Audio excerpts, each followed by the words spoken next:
그는 자기를 세우신 이에게 신실하시기를 모세가 하나님의 온 집에서 한 것과 같이 하셨으니 그는 모세보다 더욱 영광을 받을 만한 것이 마치 집 지은 자가 그 집보다 더욱 존귀함 같으니라. 집마다 지은 이가 있으니 만물을 지으신 이는 하나님이시라. 아멘. 예수님을 모세하고 비교하여 그 뛰어나심과 그 존귀하심을 드러내는 게 3장이라고 그랬는데요. 전체는 모세와 비교하는 것이지만 비교를 제대로 하기 위해서 2절에서는 유사한 점을 먼저 이야기를 합니다. 사실은 이 유사점만 보더라도 얼마나 예수님이 말할까요? 참 이런 표현이 좀 격이 떨어지긴 하지만 훌륭한지 얼마나 위대한지를 충분히 알 수가 있습니다. 그런데 이제 3절부터는 거기에 더 할 거예요. 2절에 말하고 있는 예수님의 위대한 점이 뭐냐면 신실하다는 겁니다. 신실하다. 예스런 번역을 하면 충성되다 그런 말입니다. 충성. 맡은 자에게 구할 것은 충성이라고 그랬어요. 여러분 누가 나보고 각자 자기 보고 저분은 참 하나님의 교회에 충성스러운 일꾼이다. 나 뜨겁지요? 내가 충성되지 않으려고 뭐 그런 건 아니지만 충성되게 살려고 애를 쓰긴 하지만 막상 누가 충성되다 하면 그 말이 갖고 있는 존귀함, 그 말이 갖고 있는 그 아름다움이 너무나 크기 때문에 내가 원하는 바는 충성이라지만 막상 누가 나보고 당신은 참 충성됩니다 라고 말하면 이 말을 받아들이기가 감당하기 어려울 정도로 나에게는 크게 느껴집니다. 그러니까 누군가 사람을 비교할 것 같으면 내가 아무려면 저만 나 못하겠어? 그러면서도 충성에다 비교하면 사람 단인 이 단어 충성이라는 단어에 비교하면 나는 항상 충성에는 모자란 것 같이 그렇게 느껴집니다. 저만 그런 건 아닌 것 같습니다. 막상 저분은 참 하나님 앞에 충성된 사람입니다. 그 말을 본인이 들을 때는 항상 나는 충성이라는 말보다는 작은 자로 그렇게 서게 됩니다. 그런데 유대인 중 누구도 모세를 하나님의 집에서 충성되지 않다고 생각한 사람이 아무도 없습니다. 하나님도 모세오경을 이렇게 자세히 읽어보고 성경 전체에 모세에 관한 글들을 읽어보면 모세를 보고 불충하다고 표현하는 데는 하나도 찾아볼 수가 없습니다. 충성됩니다. 충성. 한자로 마음의 가운데를 뚫은 거죠. 그죠? 이렇게 거꾸로 쓰니까 좀 모양이 그런. 마음의 가운데를 뚫은 것이 충입니다. 충. 항상 마음의 중심에는 하나님이 생각나고 하나님의 집이 생각나고 주의 말씀이 붙들려 있고 여기서 어긋나지 않으려고 그거를 충성되다 그럽니다. 우리 예수님은 자기를 세우신 이에게 충성되었습니다. 한 번도 하늘에 계신 아버지의 뜻을 거스른 적이 없고 항상 내가 아버지의 일을 행하러 왔다. 아버지께서 나에게 주신 말씀이다. 그랬습니다. 모세가 하나님 앞에 충성된 것 같았습니다. 바로 앞에 선자도 모세요. 홍해를 가르고 그 앞에서 부르짖었던 사람도 모세고 이스라엘 사람들 시내 광야에 세워놓고 시내산에서 하나님께서 주신 두 돌판을 가져와서 그대로 외친 사람도 모세고 피를 뿌려 피의 언약을 맺은 자도 모세고 이스라엘 백성이 반역하여 우상 숭배할 때도 하나님 앞에서 정말 자기 자신은 내키지 않았지만 레위인들의 칼을 차고 이쪽 끝에서 저쪽 끝까지 다니면서 네 형제와 친구를 쳐라. 3,000명이 쳐 죽임을 당할 때 모세는 좋아서 그랬던 게 아닙니다. 하나님 집에 충성되기 위하여 그런 것입니다. 그러면서도 하나님의 분이 풀리지 않고 하나님께서 이들을 다 멸하리라 비켜라 그러지만 중보자로서 하나님과 죄인들 사이에 서서 차라리 나를 죄의 생명체에서 지우시고 저들을 살리소서라고 했던 사람이 모세입니다. 얼마나 충성된 거 보십시오. 자기 자신을 위해서 일하지 않고 자기 집을 위해서 일하지 않았습니다. 제가 얼마 전에 좀 놀라운 것은 뭐냐면 애굽으로 들어갈 때 십보라하고 아들들 둘이 데리고 가다가 길에서 하나님이 모세를 쳐 죽이려고 그랬습니다. 부인 십보라가 아들의 할례를 해가지고 그 껍질을 벗기니까 이렇게 잘라내서 그 앞에 내놓으니까 하나님이 모세를 살려줬습니다. 피난편이라고 그랬습니다. 근데 그 뒤부터는 이 처자식이 안 보입니다. 모세 혼자 들어간 겁니다. 이 위대한 사명에 혹시 방해가 될까봐 그 처자식이 뒤로 물러갔고요. 시내산에 왔을 때 장인 이드로가 십보라와 아들들을 데리고 찾아옵니다. 그렇게 되어 있습니다. 그 후에 이 가족에 대한 이야기는 거의 나오지 않습니다. 저는 가족을 돌보지 않는 게 잘했다고 얘기한 건 전혀 아닙니다. 그런 뜻이 아닙니다. 굳이 선택을 해야 한다면 누군가 그 자리에 서서 누군가 모세의 자리에 서야 한다면 그 모세의 자리에 선 모세는 어떻게 해야 되냐면 십보라도 자기 아들들도 즉 자기 집이 하나님 집 앞에 설 수는 없습니다. 하나님께서는 기가 막힌 타이밍을 허락해 주셔가지고 오늘 저녁에 우리가 마태복음에서 예수님의 이런 말씀을 듣게 됩니다. 누가 내 모친이며 누가 내 형제요 자매냐. 지금 저 문 밖에 이렇게 와서 기다리고 있는데요. 예수님 만나려고 어머니하고 형제들이 와서 기다리고 있는데 예수님이 아주 참 말할까요? 사람 부끄럽게 하는 말씀하신 거예요. 어머니하고 형제들에게 반갑게 나가서 맞아야 될 사람이 누가 내 어머니냐. 이게 지금 말이 되는 소리입니까? 여러분 혹시 아들이 그런다면은 진짜 서럽게 울고 나오지 않겠습니까? 왜 그랬을까요? 예수님의 어머니를 말할까? 자기 어머니를 무시해서 내가 성령으로 잉태했지 아버지의 씨로 잉태했소. 내 어머니 몸만 빌린 거지. 그러면서 하대한 것입니까? 그렇다면 십자가에서 요한에게 보라 네 어머니라 이렇게 말하지 않았을 겁니다. 예수님의 동생들이 어림잡아 6명 정도 됩니다. 그런데도 불구하고 예수님은 사도 요한에게 특별히 이제부터 네 어머니라 그랬습니다. 불효자가 아닙니다. 누가 보미도 부모에게 수종들다라 그랬어요. 나이 30이 될 때까지. 근데 왜 그랬을까요? 예수님이 하고 있는 일과 비록 어머니와 형제들만 그들이 찾아와서 예수님께 할 말이 무엇인지 생각해 보면 알 수가 있습니다. 인간적인 집으로 생각하면 어머니가 예수님에게 명령할 수 있습니다. 형제들이 예수님에게 권면할 수 있습니다. 그런데 그 말을 따르다 보면 예수님께서 이 땅에 보냄받은 사명은 절대로 행할 수가 없습니다. 자기를 세우신 분, 이 땅의 중보자로 세우신 하나님의 뜻을 행할 수가 없습니다. 왜냐하면 비록 예수님의 어머니 마리아여 형제들이었지만 예수님이 누군지 제대로 알지 못했기 때문입니다. 예수님이 누군지 제대로 알지 못하면 결국에는 바리새인과 서기관처럼 똑같이 예수님을 대할 수밖에 없는 것입니다. 모세가 하나님 앞에 충성된 것처럼 예수님이 충성되었습니다. 여기서 순서를 보십시오. 모세의 충성됨을 우리가 다 알고 있기 때문에 모세를 먼저 앞세웁니다.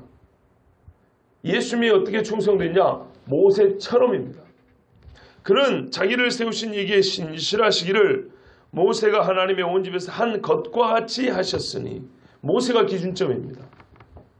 그런데 어디까지나 모세와 같이 동등될 정도로 비교하여 차이가 없을 정도로 꼭 모세만큼이나 충성되었다 그랬습니다. 예수님도 모세가 많은 유혹을 이기고 하나님 앞에 선 것처럼 하나님의 집, 특별히 집이라는 은유를 쓴 걸 왜 잘 보셔야 되는데요. 모세가 세운 하나님의 집이 뭡니까? 성막과 회막이기도 하고요. 이스라엘 백성, 하나님의 백성이기도 합니다. 애굽에 들어있을 때는 하나님의 백성이라 부름을 받지 않습니다. 그냥 히브리인입니다. 야곱의 자손들입니다. 그런데 신의 광야에 와서 하나님의 율법을 받고 약속을 체결할 후에는 이스라엘 백성, 하나님의 나라 이렇게 부름을 받습니다. 내 나라, 내 백성 이렇게 부름을 받습니다. 그게 바로 국가를 세운 시간입니다. 정식으로 부부간에 혼인식을 한 것이 시내산에서 맺었던 언약입니다. 그때부터 나의 아내라고 내 신부라고 부릅니다. 그때부터 우상 숭배하면 음부라고 그렇게 하나님이 명합니다. 그 전에도 하나님의 택한 백성이 하지만은 표현하기에 좀 그렇지만 공식적으로 내 백성, 내 아내 그렇게 말했던 건 아닙니다. 준비 단계라고 볼 수 있죠. 그런데 하나님께서 약속을 맺은 후부터는 나의 신부요, 나의 백성이요, 나는 너의 왕이라, 네 남편이라 하나님께서 그렇게 말씀하셨어요. 자, 이때부터 하나님의 집이 됩니다. 집이에요. 이 오늘 말씀에서 말한 집은 건물을 말하는 게 아니고요. 우리가 표현하면 뭐랄까요? 가정을 말하는 거예요. 가정으로서 집을 말해요. 이스라엘 집에 가서 이르라. 뭐 이스라엘은 가가호고 쫓아다니면서 말하는 게 아니죠. 이스라엘 권속들, 그 집안 사람들에게 이르라 이런 뜻입니다. 그렇죠? 누구 집? 다윗의 집 하면은 다윗이 지는 50평짜리 집을 말하는 게 아니죠. 다윗과 그 식구들을 말하는 겁니다. 여기서 말하는 집도 바로 그 말입니다. 하나님의 집, 하나님의 가정, 하나님이 머리 되고 가장된 그 집안 식구들, 그 가정에게 말하는 겁니다. 그러면 모세가 충성하였던 집이 무슨 집인가요? 여기서 표현한 하나님의 온 집이 어떤 집입니까? 성막과 회막이요 넓게는 이스라엘을 말하는 겁니다. 실제로 모세는 성막을 짓고 회막을 지었습니다. 그런 다음에 거기서 집주인이신 하나님과 이 백성, 그 집안 식구들을 만나게 하는 역할을 했습니다. 본래 집주인하고 식구하고 누가 중간에 낄 필요는 없지요. 그렇지 않습니까? 생각해 보세요. 아버지하고 아들 사이에 누가 낀단 말이에요. 제일 가까운 게 아버지 아들인데. 부부가 제일 가까운데 그 사이에 누가 낀단 말이에요. 바로 그겁니다. 모세 때까지는 하나님의 집이지만 가장이신 하나님과 그 집안 식구인 이스라엘 간의 관계가 예수님을 통하여 우리가 하나님을 아바 아버지라 부르고 직접 대면할 때와 같이 그렇게 하지 온전한 때는 아니었다는 겁니다. 이게 바로 소위 율법 시대라는 거고, 아시겠죠? 준비 시대였습니다. 준비 시기. 그래서 모세라는 중보자가 필요했고 그 모세라는 중보가 예표하는 게 예수님이었습니다. 모세를 통해 하나님 가장을 만났던 시기예요. 그런데 예수님이 우리 죄를 사할 때 어떻게 돼요? 예수님이 아버지하고 아들 사이잖아요. 우리가 이제 진짜 형제가 됐다 그랬죠. 그러니까 이제 예수님처럼 똑같이 우리가 아버지한테 그렇게 중간에 중보자 필요 없이 직접 대면하는 겁니다. 자, 그렇게 집은 집이지만 아직 완전하게 세워진 때가 아닌 그때 모세는 하나님의 집을 세우기 위하여 충성도에 일했던 사람입니다. 그 시대가 반드시 필요 있었고 그 시대에 쓰임받은 사람이 모세입니다. 그것처럼 예수님께서도 이 땅에 오셨을 때 자기로 말미암아 하나님의 집이 온전히 세워지지만 역시 절차와 과정이 필요했어요. 그렇지 않습니까? 절차와 과정이란 십자가 죽음과 부활이 필요했다는 겁니다. 미안하지만 예수님이 돌아가시기 전까지는 아직 온전하지 않아요. 누구도 하나님을 아바 아버지라고 예수님처럼 부를 수는 없었어요. 예수님이 부활하신 후에 저번에 말씀드린 대로 그전에는 사도요 제자라고 불렀지만 부활하신 후에는 형제들에게 가서 이르라. 형제들 이렇게 부른다 그랬죠. 예수님이 부활하신 후에 믿는 자가 이제 직접 하나님께 아버지라 부를 수 있었어요. 예수님의 중보 사역으로 말미암아 직접 대면하여 우리가 하늘에 있는 보좌에 담대히 나감을 얻었다 그랬죠. 그렇기 때문에 예수님께서 이 땅에 공생의 사역을 할 때까지만 하더라도 모세보다 우월하긴 하긴 사실이지만 모세와 비슷하게 이해할 수 있었어요. 모세가 하나님의 집을 세우기 위하여 가운데서 했던 것처럼 십자가 지기 전까지는 예수님이 하신 일이 꼭 모세와 비슷했어요. 이해되시죠? 그래서 자기 어머니와 자식이라 할지라도 아직 온전케 될 때가 아니니까 이렇게 좀 멀리 할 수밖에 없었습니다. 그 집을 세우기까지는. 왜요? 영적인 눈이 떼지지 않으면 예수님이 하실 일을 모르기 때문입니다.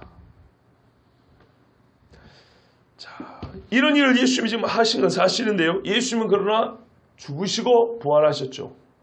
모세와 같이 이 땅에 있을 때는 그 중보자의 사역을 감당했지만 모세의 중보 사역은 자기와 자기를 따른 60만 이상의 사람을 가나안에 인도하지 못했다 그랬지만 예수님은 자기 몸을 제물로 내주심으로써 그를 따르는 모든 자를 하나님의 나라로 인도했다 그랬어요. 그죠? 그 집을 완전히 세웠습니다. 이제 여기서 결정적인 차이가 나는 겁니다. 그거를 표현하기를 3절에 그는 모세보다 더욱 영광을 받을 만한 것이 있다 그랬어요. 영광을 받기 합당한 자로 인정받은 사실이 하나 있다.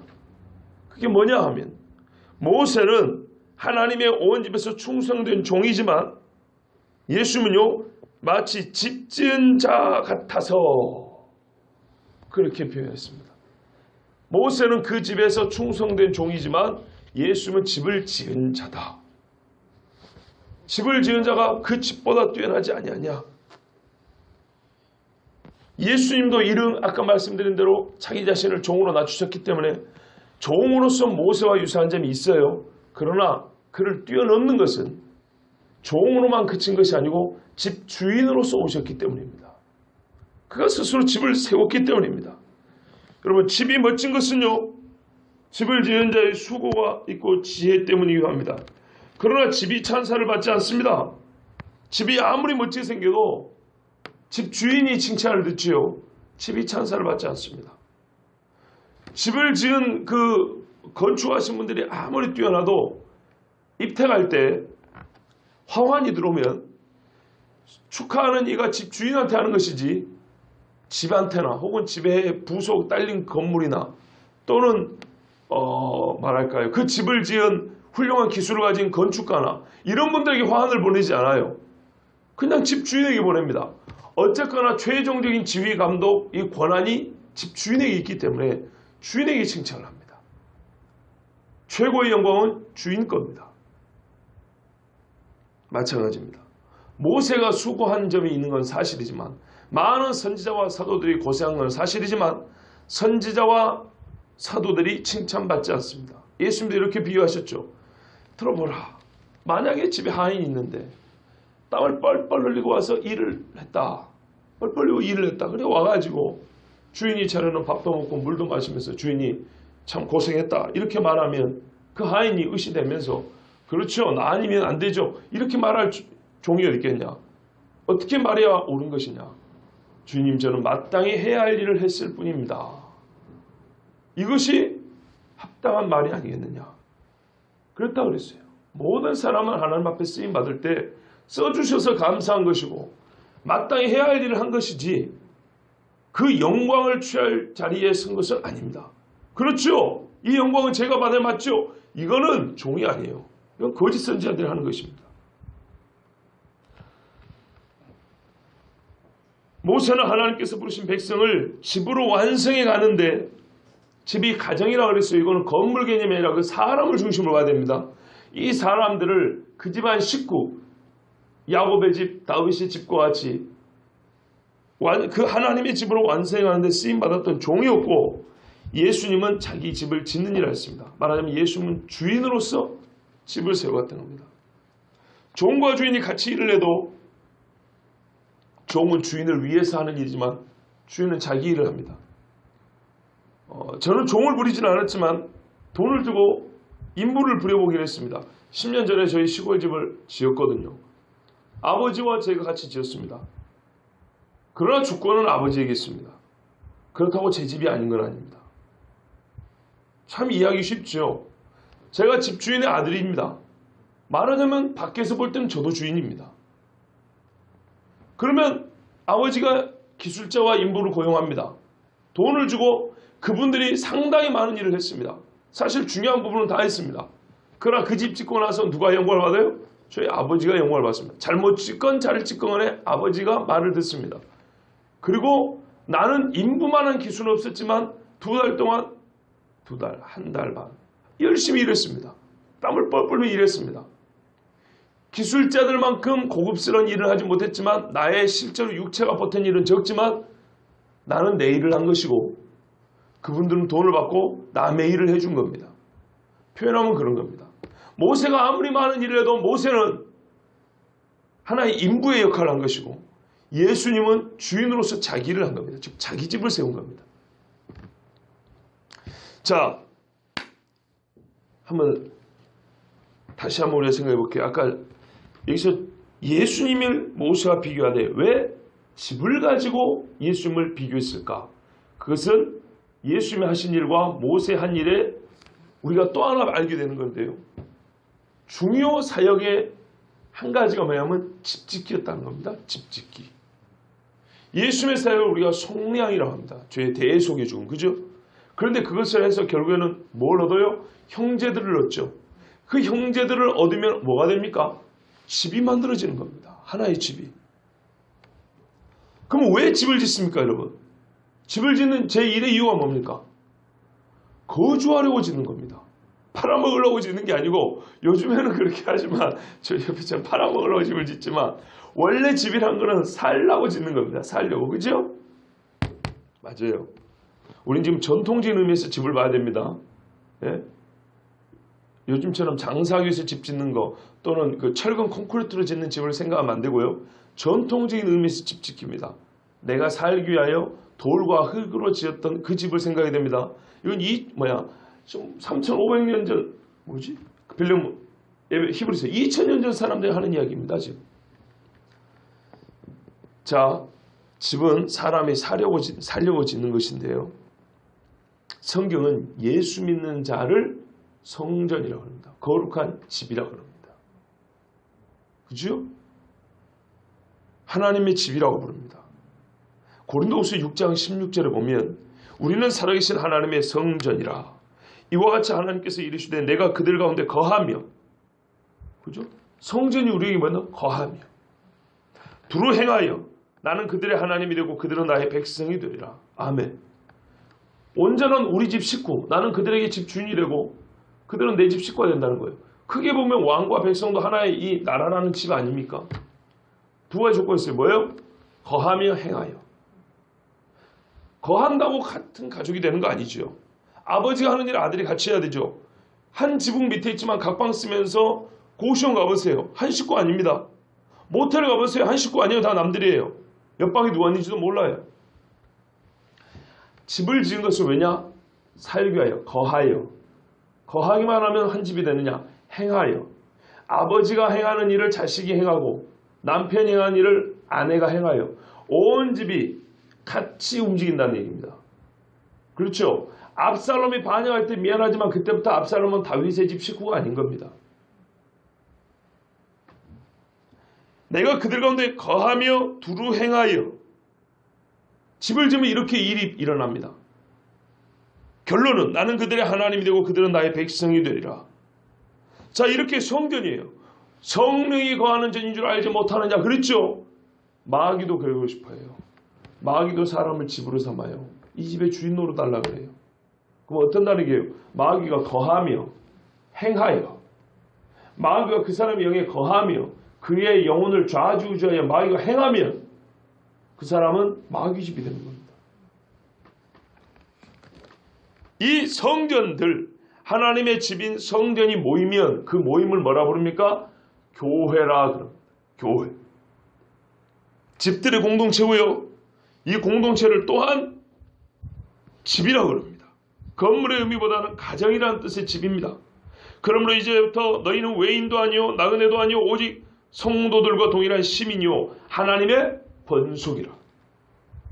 이거는 에베소서에 말씀합니다. 에베소 2장 19절에 보면 그렇게 말씀한대요. 에베소 교인들이 하는 말이 뭐라 그래요? 너희는 이방인이라고 부르지 말라. 이 집 식구가 아니라고 옛날에는 불렀다. 그러나 이제는 어떻게 해요? 너희가 성도요. 동일한 하나님의 시민이라고 그랬어요. 그래서 하나님의 권속. 한자 표현이죠. 권속. 우리 요즘 말로 뭐예요? 가족. 똑같은 한자 표현이네. 근데 조금 고풍스러운 한자 표현이 권속이고 우리가 쓰는 말로 한자 표현은 가족, 식구 이런 말입니다. 이제 에베소 사람들도 같은 식구가 되었대요. 이 많은 무리가 유대인이건 이방이건 다 한 식구랍니다. 집주인이 누구예요? 하나님이시죠. 이를 뭐라 그래요? 교회라 그럽니다. 에베소 시민 전체를 다 말하는 게 아니고 에베소 교회 교인들을 두고 하는 얘기입니다. 교회로 모인 사람들이 이제 하나님 집의 식구가 된 거예요. 자, 이 집을 예수님은 세우신 분이고 직접 주인으로서 세우신 분이고 모세는 이 집을 세우는데 충성스럽게 봉사하고 섬겼던 종이었어요. 짓고자 하는 집은 똑같았어요. 그 예표가 구약에서 나타났잖아요. 그죠? 바로의 백성이었던 사람들입니다. 형식적으로 공식적으로. 그런데 이제는 하나님의 백성으로 되었습니다. 그 집에서 나와 새로운 집을 만든 겁니다. 우리 옛날 말로 지금난다 그러고요. 뭐라 그러는 거예요? 출가한다 그러죠. 새로운 집을 짓고 호주가 새로 만들어지는 겁니다. 어렵지 않게 이해할 수 있죠. 예, 결혼해서 나오는 자식이 이제 새로운 집을 만드는 것처럼 바로 밑에 있던 사람들이 바로 끊고 나와서 하나님을 호주로 두고 가장으로 두고 하나님의 집이 만들어진 겁니다. 그러나 모세는 그 집의 똑같은 식구이지, 중요한 사실입니다. 좋은 그 집의 식구이지 그 집 주인이 아닙니다. 리차드 필립스라는 신학자가 이렇게 말했어요. 하나님은 우리 안에 사시며 성령을 통해 그분의 선한 목적에 따라 우리 안에서 의지를 갖고 활동하신다 그랬어요. 이게 아까 읽었던 고린도후서 말 그들 가운데 거하며 두루 행하여 그랬어요. 요한복음 14장 17절에도 그는 너희와 함께 거하시며 또 너희 속에 계시겠습니다.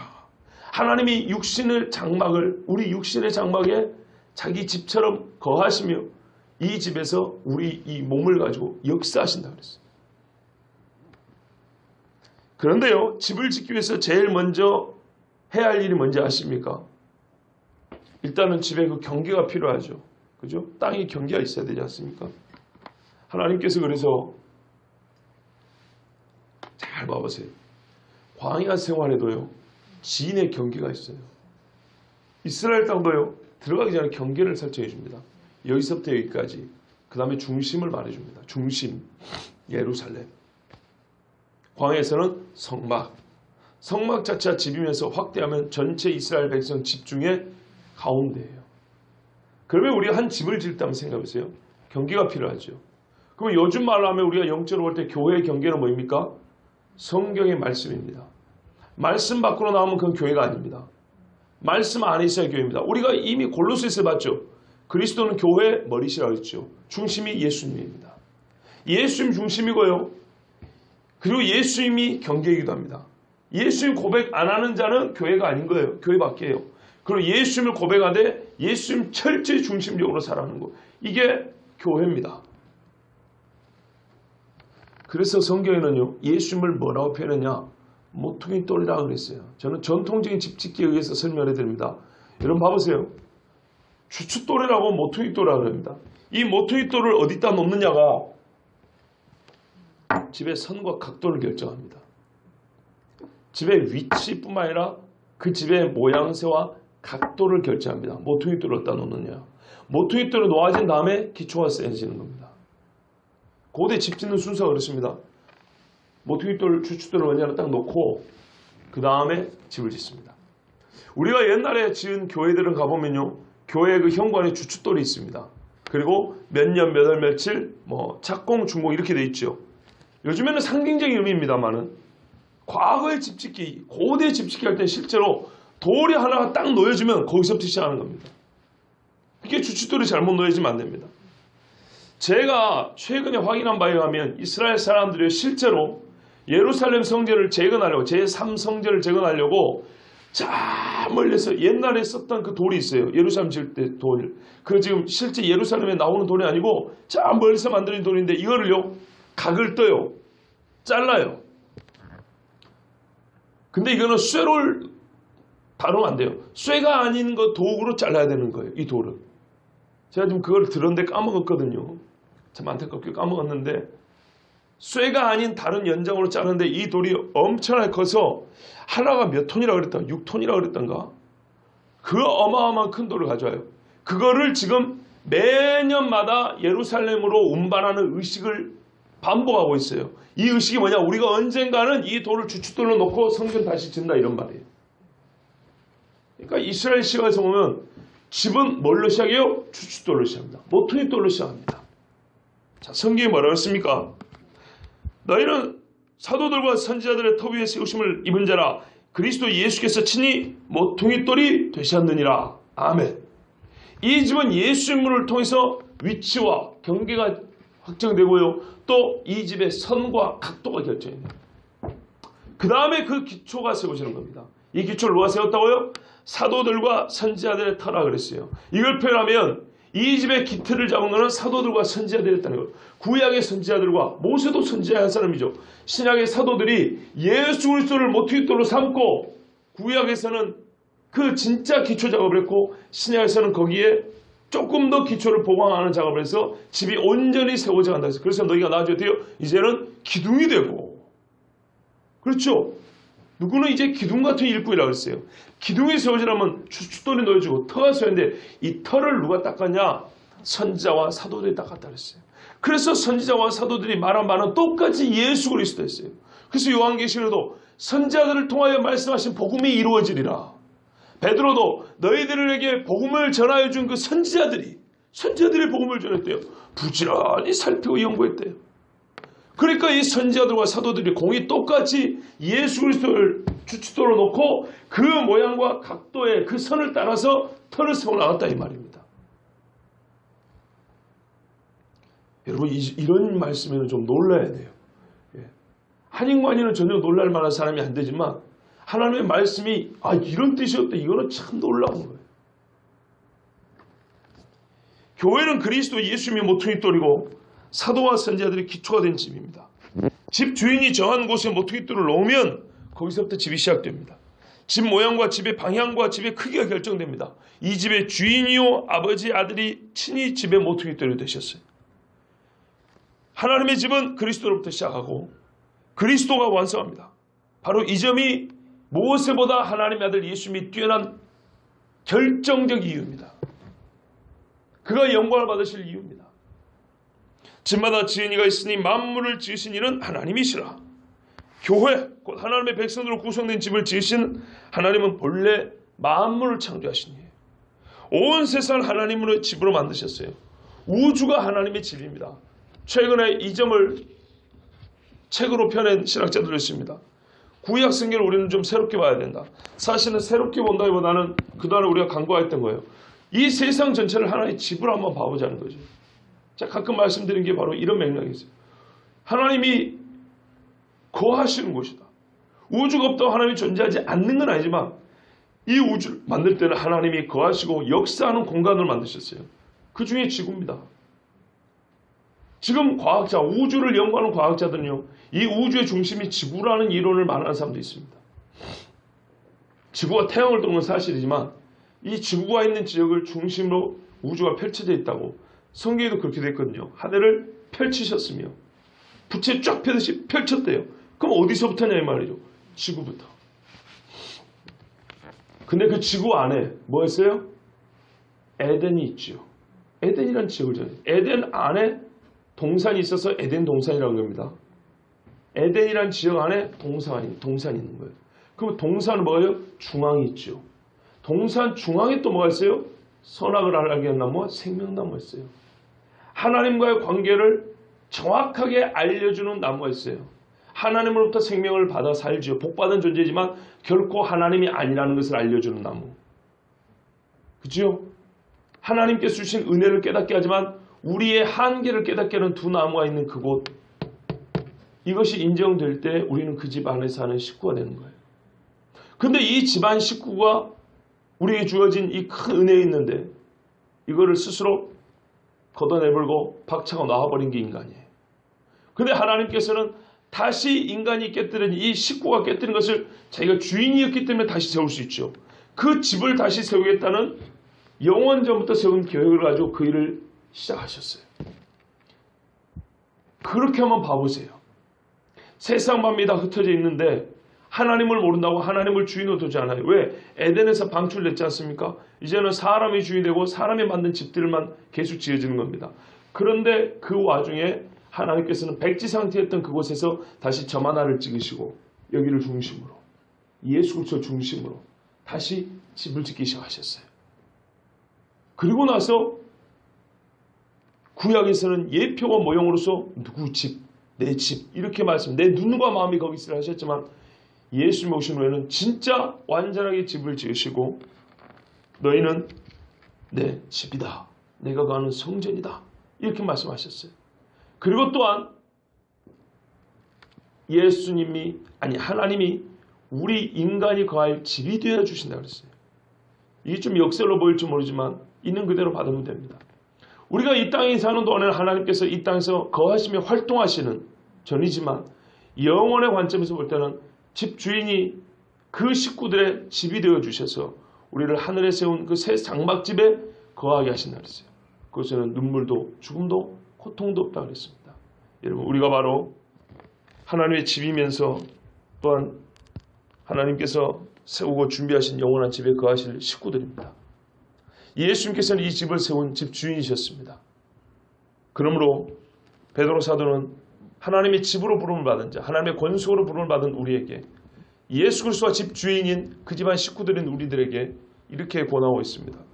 너희도 산돌같이 신령한 집으로 세워지고 예수 그리스도로 말미암아 하나님이 기쁘게 받으실 신령한 제사를 드릴 거룩한 제사장이 될지니라. 아멘. 제사장은 종입니다. 말하자면 그런 겁니다. 예수 그리스도를 집주인으로 삼고 사는 그 집안 권속들아, 모세와 같이 그 집에 충성스러운 종으로 살라, 이런 뜻입니다. 저 여러분이 그렇게 사시고 또한 정말 감당하기 힘든 칭찬, 충성된 종아, 착하고 충성된 종아, 주께로부터 이 칭찬 들으시기를 주의 이름으로 축복합니다. 기도하겠습니다.